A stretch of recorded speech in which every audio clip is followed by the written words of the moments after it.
How would you feel if you decided to pursue your genealogy, the second most popular hobby in the country, and in order to do that, you had to go to a juvenile court judge and first prove that you were worthy to do your search, and then get permission from other adults to be your intermediaries between you and the information about you? Rich Uhrlaub, an adoptee and an activist, asked this question as he helps adoptive parents like me feel what it's like to navigate some states' laws around adoption secrecy. He notes, "You're presumed guilty, not innocent. You are presumed to be a homewrecker." Now, we may say things are better today in this era of openness, but Rich connects the dots from where we have been to where we are now. Let's hear from Rich about shame and secrecy versus truth and transparency when it comes to the people we are raising, our adoptees. Hello and welcome to this episode of The Long View, a podcast brought to you by adopting.com. I'm your host, Lori Holden, author of The Open-Hearted Way to Open Adoption and longtime blogger at lavenderluz.com.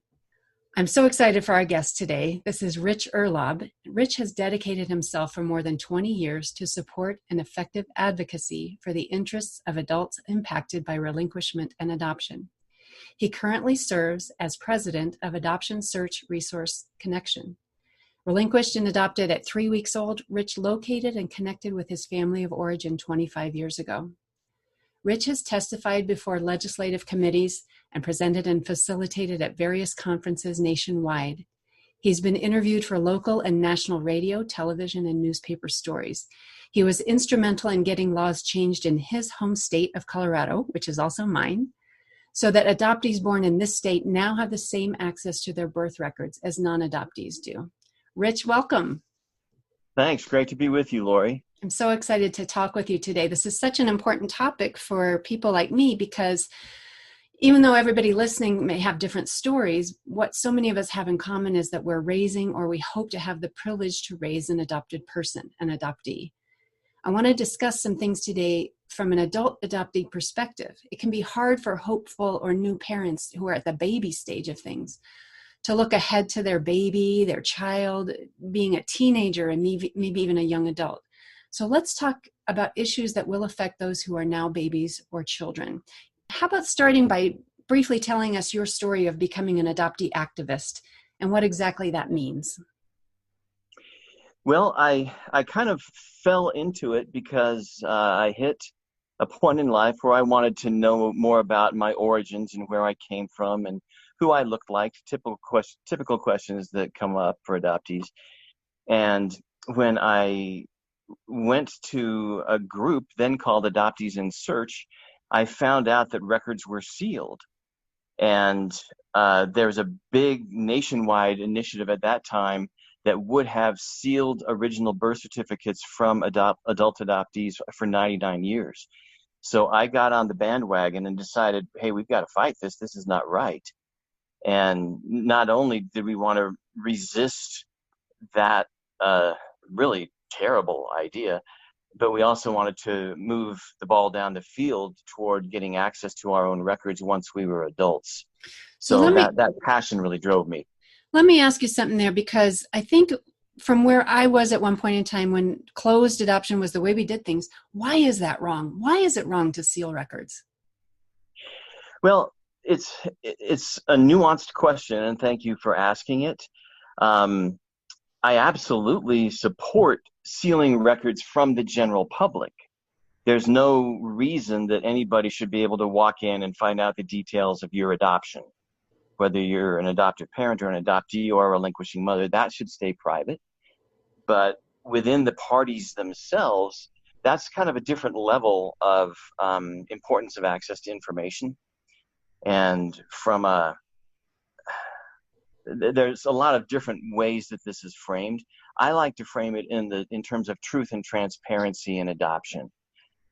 Most people are not corrupt baby sellers, but it does happen in the world. Most people have great motives about why they want to adopt, and I honor that. At the same time, without truth and transparency, really the opposite is shame and secrecy. And so when you create a system based on shame and secrecy, that creates psychological ripples, legal ripples, all kinds of implications down the road that people who back in the days these laws were sealed, say in the 30s and 40s in the U.S., they weren't really thinking long term about the impact. Yeah, and also when you have that shame and secrecy and doing things in the dark, the ability to do things in the dark, that's when the bad things can happen, when there isn't that transparency in the process. Absolutely. Transparency creates accountability, and and secrets imply there's something wrong. I've so many adoptees I've interacted with through the years have said, so what was so horrible about this blessed event that it had to be sealed away, and I can't know who I am and what my roots are. When I've testified before legislative committees, one thing I pointed out is that I've kind of posed it as a question, but why is genealogy normal for everybody except adopted people? Oh, that's a great question. It's a basic human instinct. One minister at a church I went to years and years ago said life's three biggest questions are: where did I come from? Why am I here? And where am I going? And if you can't answer number one, it's a lot harder to get to number 2 and 3. And we see adoptees really struggle with that over time. And that really speaks to me as an adoptive parent, especially of teens, because in those teen years, they're doing that identity building. And to the degree that I can help them find all of their pieces, have access to all of their pieces that I can't find, that helping them pull it all together, I think that's a really, and how much they want it. It helps me to know that. Yeah, I'm a fan of Erik Erikson's developmental tasks. He himself was an adoptee, and he points out that in the teen years, that's really when you start to develop abstract reasoning. And a lot of kids who are seemingly very happy and well-adjusted as adoptees, apart from maybe some crying jags at age 7 and 8 when children develop to learn the ability to grieve, those early to mid-teen years can be really difficult because you can conceptualize the abstract question. A common thing adoptees in my generation were told was, she loved you so much, she gave you away. Wow, what does that say to you? Now think about that as an organizing principle for your life and relationships. And the notion of the noble sacrificing birth mother is a shallow, broad brush at best. We've come a long way, but I think that's where the rise in open adoption has been driven by the recognition of how, in many ways, even though it's often harder for the adoptive parents, it's really better for the adoptee to integrate their truth from the beginning.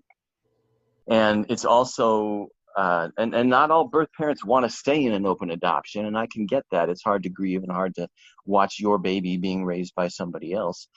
But at the same time, that spirit of openness, that spirit of transparency, that nobody is anybody's dirty little secret, nobody is anything that has to be sealed away by the government and hidden from the very object, i.e. the adoptee, who all this fuss is about.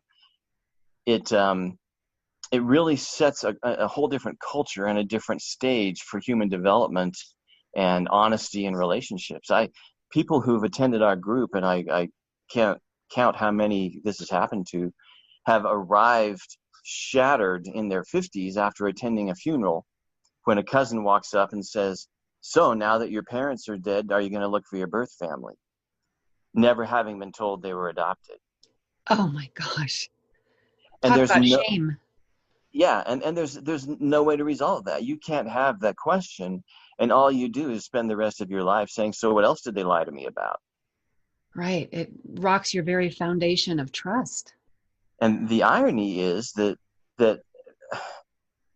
in that time, a lot of people were well-intentioned with this. They were saying, well, let's just create this normative family, and we're going to seal up these records. The interesting history is that the records were sealed not so much to protect a birth parent identity as to prevent the birth parent from finding out the adoptive family identity and trying to come back and reclaim the child. And in an open adoption, when everybody knows who everybody is and there's informed consent and people have been counseled through a lot of the emotional implications, again, that wall is taken down. Not that there's not grief, not that there's not trauma for the child and everybody involved, not that there's loss in the midst of the gain, but the whole culture that was set just by these often well-intentioned but short-sighted laws created ripples or tidal waves that made it for a very, very unhealthy system. Yeah, I took us off on a tangent talking about why it's wrong to close records. So let's get back to your journey to becoming, your story of becoming an activist in this area. So as I got more involved, and I'll give you a little background about my story, because that's a question that often came up at the legislature. Some of the more curmudgeonly old guys who were always very suspicious of why we were there and what we were doing would say, what are you getting out of this? Why are you here? Don't you care what your adoptive parents think about this? Won't they be upset? And my personal experience was I was adopted into a two-parent home. They wonderful people, hardworking, devoted parents. And in their generation, it was a very different process. Basically, they had a home study. The social worker came in. They said, you seem like nice people. Dad, you've got a job. Mom, you keep a clean house. Here's your baby. And have a great life together. Nobody understood anything about attachment theory.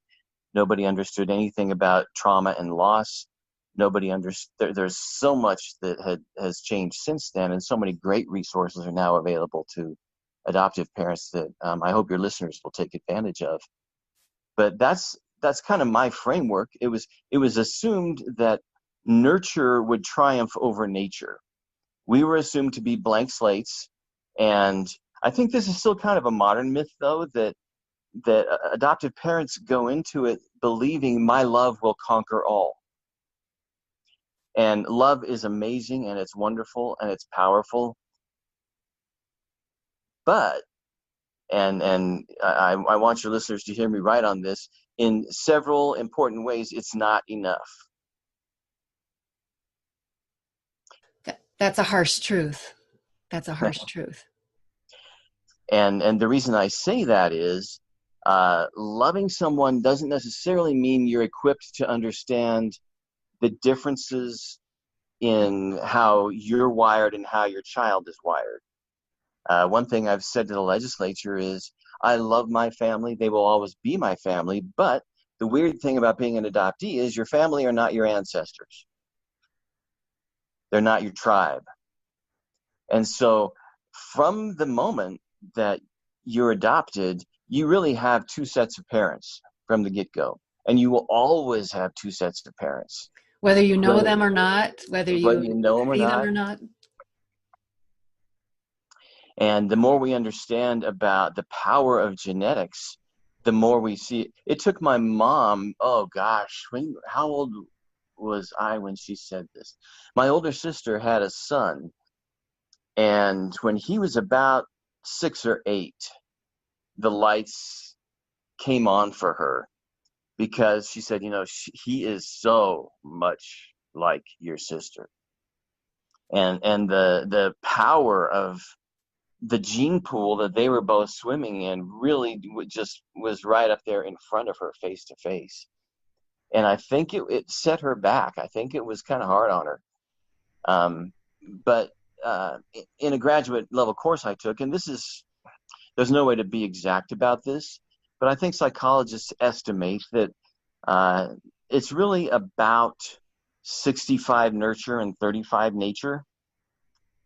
And if you come into it thinking that you're going to be able to reshape or reform or somehow influence that 35% nature, you need to step back and give that a hard look.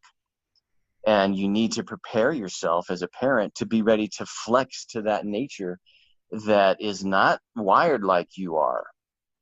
I have memories of really growing up believing that in certain ways I was just crazy because of the responses I got from my parents. That, they didn't have to say anything, just the way they looked at me or the non-responses I got when I would say something that felt totally normal or tried to express a need in my not really great way as a kid. um, the the message I grew up with was it was mostly nonverbal, but it was kind of like, well, that makes absolutely no sense. We're doing it this way, and you start piling those things on, and it really takes some emotional and psychological savvy to move into the task of being an adoptive parent. It's not going to be all nurture and no nature. How do you think things are different today for new adoptive parents today as opposed to when your parents were in that position? There are so many wonderful resources out there about things we know about brain science, things we understand about trauma and how to address trauma in children, things we understand about attachment and bonding, identifying your child's attachment style. If you're adopting as an infant, it's a little different than if you're adopting from foster care. I'm a huge proponent of adopting from foster care. I think that there's a real purity about that spirit, that you're providing a home for children who clearly need them, as opposed to, and hear me right on this, but I've seen couples who were peers of mine and even younger friends who kind of got lost in what I would call gotta get a baby syndrome. And it almost blinded them to the focus long-term being on the benefit of the child. It's absolutely normal and natural to want to build a family, and I applaud that. And there are a lot of people in the world with love to give who are pursuing adoption. So in no way am I condemning adoption as an institution. But in terms of what's available today, I really encourage people several important points. One, reasons not to adopt right now. And some of these may be hard to hear. But one, if you are trying to replace a child that was miscarried, this is not the time to adopt. Two, I've heard, let me just say something on that. I've heard that, I can't remember who said it, but somebody said, no child should be born with a job description. So beautiful. having a job to heal the parent is just a little too much to put on a baby. Exactly. Particularly without telling them the rules of the game emotionally. Mm. Two, if your desire is to basically just look like a normative family or recover from some sort of inadequacy over infertility, this may not be the time to adopt. Infertility is a big deal, and it's a deep wound, and it's an emotional loss for the parent. And as a parent, I believe you need to have the emotional bandwidth to be ready to absorb the emotional losses of your baby. And if you aren't at least a fair way down the road with infertility, and how you're managing that, that's again putting your child at a deficit in terms of what you have to give them. Not necessarily that something that stops you from adopting, but look at where you are in that process internally, with yourself and with each other. Does that make sense? Absolutely. No child should be born into a shrouded home that is grieving. And I can attest in my own journey that I had to do a lot of healing from infertility with therapy and being willing to feel the feels before I felt like I could be joyous. Because as we say in infertility, adoption doesn't resolve infertility. It resolves parenting, but it doesn't resolve infertility. You still have to do that work alongside as part of the journey. Yeah, and I know of stories where the child, and I don't think any of it was intentional, but because people had not done that work, the child became the symbol of what the parents could not create. Or it got kind of the blame from the fertile parent. There was almost a resentment there of, well, wait a minute, I like baseball and you like art. If I'd had my own kid, you'd be like me. Right. That sets up And for a lot of dysfunction. yeah, and you've gotta be ready to be able to flex to who your child is, not who you want them to be, because it probably isn't going to be quite the same thing. Yeah. There's no guarantees of a mini me in any scenario, but especially. Even in biological families. Right. Right. And the biggest thing I would say is just avail yourselves of the many, many great resources about effective adoptive parenting, brain science, attachment theory. Those are really three of the big keys. And four, now that I've said all these horrible, scary things, relax. Kids are resilient. We're going to make it, most of us. There are always bumps and conflicts and things that you would have with or without adopting. And that's just part of being a family. And if you're acting out of love and communicating clearly and age appropriately, things overall, I think, can be really, really great. There's transracial and international adoption is a whole different category in terms of identity and mirroring. That's something that all adoptees lose in an adoption. If there's no one in the world who looks like you, that's a big piece of identity formation, and probably something we don't have time to get into here. But those are some initial thoughts. I like that fourth point about relax, because you're not going to get it all right, but you're going to get enough right. And I think the point that you can make lots of mistakes with tactics and strategy as long as your orientation and like your view is along this truthfulness, transparency, working through my own stuff, and seeing things how they actually are, not how we wish they would be. If you've got that orientation, you can make a lot of mistakes in the little ways, but that orientation will kind of carry you through the love and the bumps and things like that. Yeah, I as you were talking, the metaphor of flying an airplane came in. That you basically, the first time I flew in a small airplane with a friend, here's how he described it to me. He said, well, you got the goal. Here's the city that you're headed for. And you get up in the air and the wind blows you around and you get off course. And it's basically a sideways skid most of the way there. But somehow you find the airport and you land.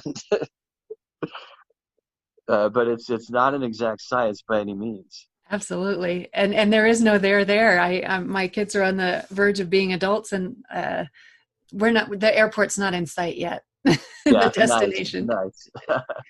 So let's talk again about what are some ways that adoptees are discriminated against? Why is there even a need for activism for adopted people? That's a really interesting question. And I struggle with use of the word discrimination when it comes to adoption, because to me that implies some sort of intent.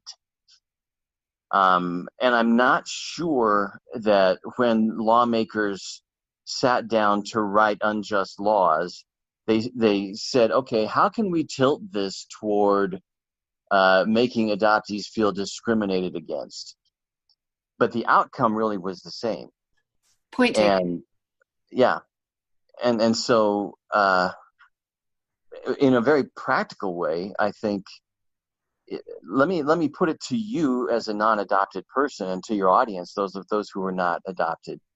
How would you feel if you decided to pursue your genealogy, and in order to do that, you had to go to a juvenile court judge and prove to them why you were worthy to know where you came from, and once you prove that, possibly have them appoint a third-party intermediary who you had to pay to do the search for you in order to get permission from other adults to release their names to you? I would not like that at all, especially if my friend over here has no difficulty doing this at all. No cost, no hurdles. Yeah, and that's the world adoptees in a good 30 states, really about almost 40 states are still in the United States. That this notion that, one, as adults we can't handle the truth. Two, as adults, once we find out the truth, we're not capable of managing those relationships or approaching those other adults with the tact that we hopefully were taught by our hand-picked adoptive parents. And three, everybody's presumed innocent unless proven guilty, unless you're an adoptee. You're presumed a homewrecker. You're presumed somebody who doesn't have the skills or the sensitivity, which is totally counterintuitive. If I'm looking for a possible relationship with a mother I never knew, or a father or a sibling I never knew, what would be the point of crashing into their lives and blowing up a possible secret? How does that benefit me? Good question. Yeah. So this is where I think the laws were short-sighted. The people, like a lot of adoptive parents, look at the adoption on the front end, but they really haven't thought about it down the road. Another important question is, how do I know that I'm not dating or about to marry my sister? And I've had people say, well, how often does that really happen? Well, it's happened enough that it's a problem. And my response to that is, so that would be okay for your adopted child to go ahead and date and marry their sibling without knowing it and produce children. Wow. All of that just from having things kept secret from people who that it most, it affects so implicitly in their lives, integrally. And that, of course, points, and a few people have said, well, now you can do a DNA test. And I say, well, I'm glad you brought up DNA. I wanted to ask you, we've had two big shifts in our lifetime, yours and mine, with DNA testing and the internet, which kind of means, is closed adoption even possible these days? How does that fit in with the advocacy work you're doing? Yeah, it's really kind of a myth. I mean, from a legal standpoint, I totally understand and support. There are people who adopt from foster care, and the parents of the children that they adopt from foster care have been proven to be a danger to those children and are a very real potential danger to those adoptive parents. Those adoptive parents should never know where that child is, or maybe not till way down the road and lots of rehabilitation and change. For the safety of the family, that should be a closed adoption. No question about that. On the flip side of that, once those children become adults, they have the right to reach out to their family members too. And the same laws that protect non-adopted families also protect adoptive families. Not always perfectly, but that's the world we live in. Mm-hmm. When it comes to DNA, the internet, those are huge changes, and they basically blow apart the myth that there's any secrecy in adoption. We've really hit the tipping point where enough people have done DNA tests that you can find almost anybody in the North American, European realm, not so much in Africa and South America and Asia yet. And so this idea that sealed records somehow protects identities is a myth. And ironically, the whole paradigm has been flipped on its head, where now, if I'm looking for you through DNA, there's a good chance I'll get like a second, third, fourth cousin match.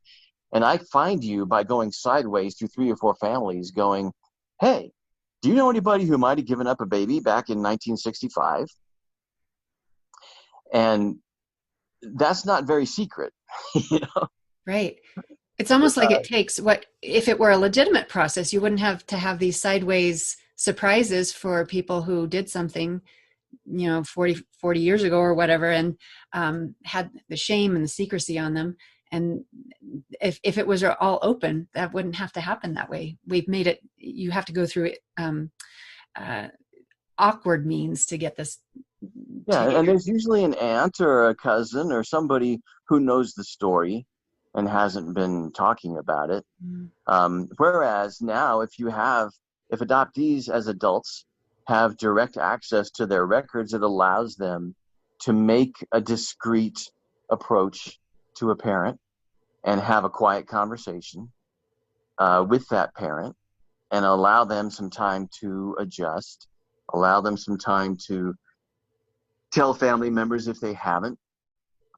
And that's a mix. The people in our group who find family have ranged everything from, the two birth parents were deeply in love. They just couldn't keep the baby. They got married. They produced other full siblings.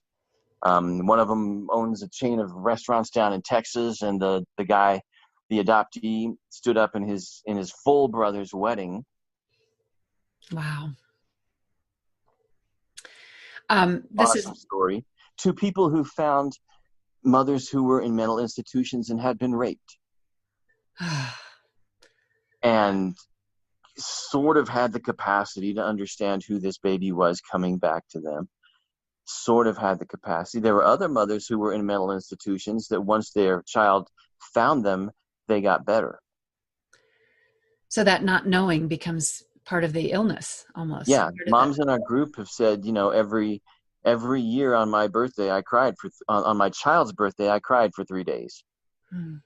But now that we're reconnected, I've lost 25 pounds. A weight is off my shoulders. My secret is out, and I've been able to move on with my life.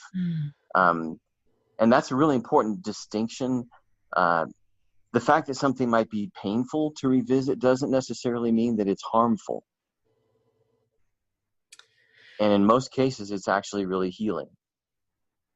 Yeah, I think Angela Tucker said, for adoptive parents, what's most fearful is the knowing, but for adoptees, what's most fearful is the not knowing. Right. Because you can process the truth. Yeah. Ron Needham, who is a therapist that has done a lot of study and work around adoption, has a great phrase. And it goes like this. He says, any news is good news because it's real news.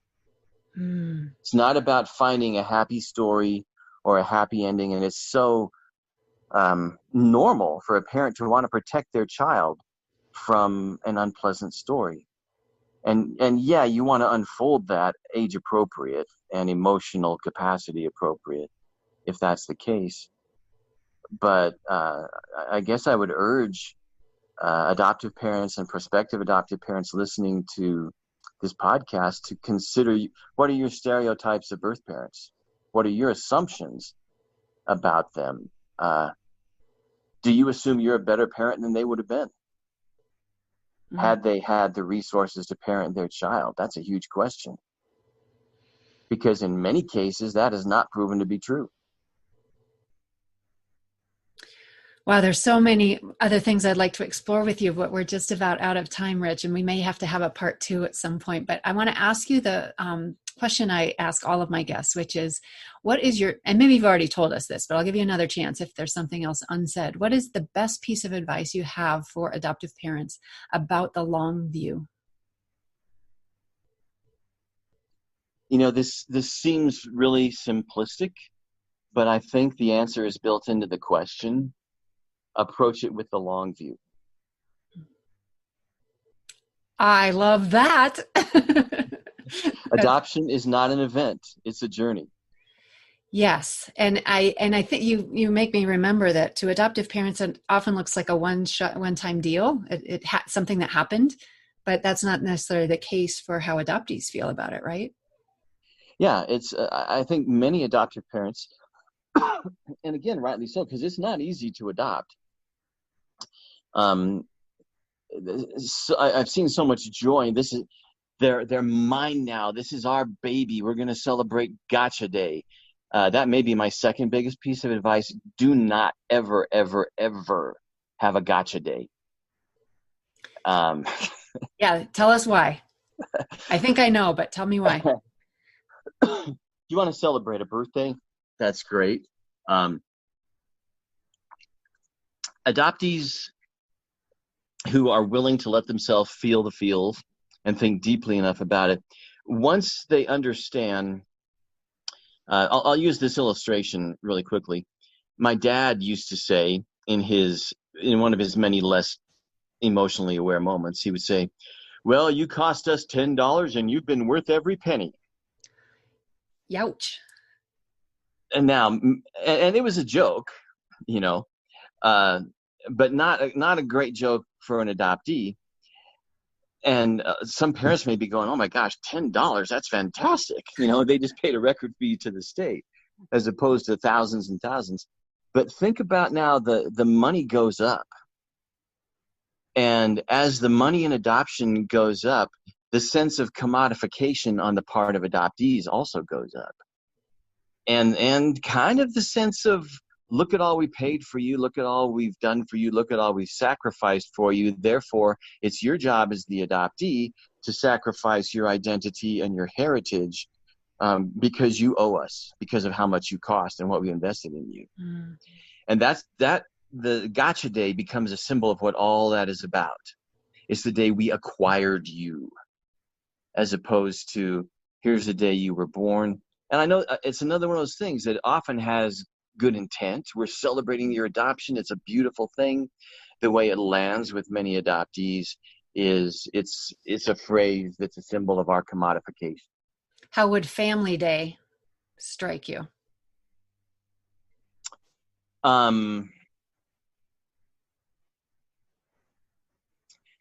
That's interesting. It's way better than Gotcha Day. That's for sure. And I'll just say, I would have to think about that. In our family, we didn't really feel like we needed anything besides the birthday. So that hasn't been a thing for us. I could go back in my journals and find out what day those events happened, but they're not like in my consciousness. Yeah, when I finally got my records and looked through them, and by the way, I did it through court order after finding out that my birth parents were deceased. And thankfully, the culture has changed at the Vital Records, but the woman who gave me my birth certificate was hostile about it. She said, "How did you get this? This isn't real. It's missing the stamp from the court. I'm calling the court right now." She was acting like they were her records, and in a sense, she was custodian of them. But she was invested in her position as defender of the secrecy.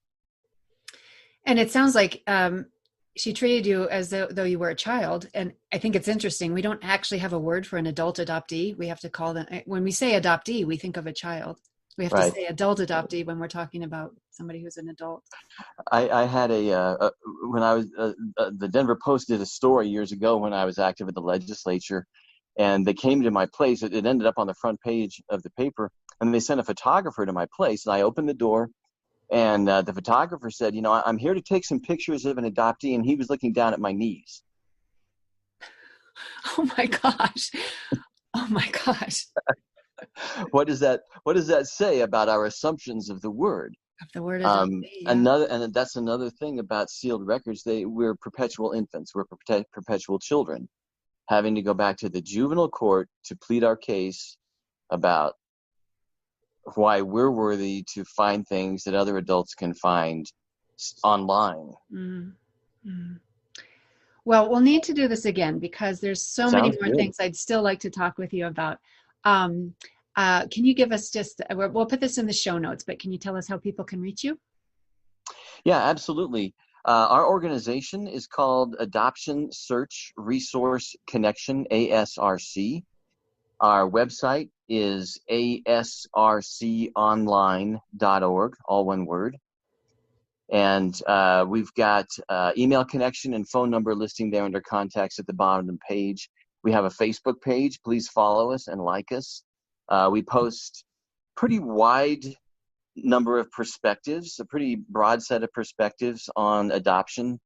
We're certainly promoters of ethical adoption. You'll see a lot of not very happy stories about child trafficking and unethical adoption, but also great reunion stories, tips on healing, resources, books, films coming out, that sort of thing. So we really welcome any and all questions, and hope it can be a great resource for you.